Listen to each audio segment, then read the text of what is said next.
So growing up, I didn't know much about my father's experience in the Biafran War. All I did know is that being Igbo and him being a teenager in the late 60s, that he would have definitely been experienced it. But also, I didn't know the extent of how bad the war is. And every war is bad, but I just didn't know the extent of what the experience was.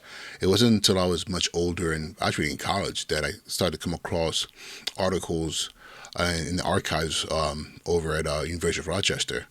I was an Africana Studies major. I just stumbled across articles and books, and I was like, wait a minute.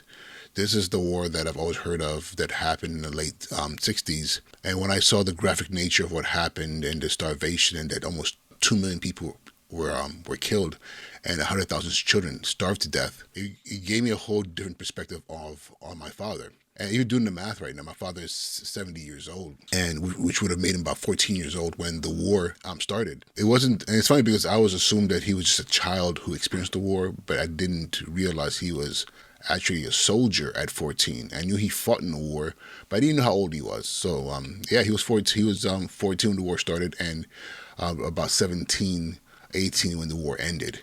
So and we were talking about the literal definition of a child soldier. That came with a lot of things in his personality that make sense to me now that I didn't understand when I was younger.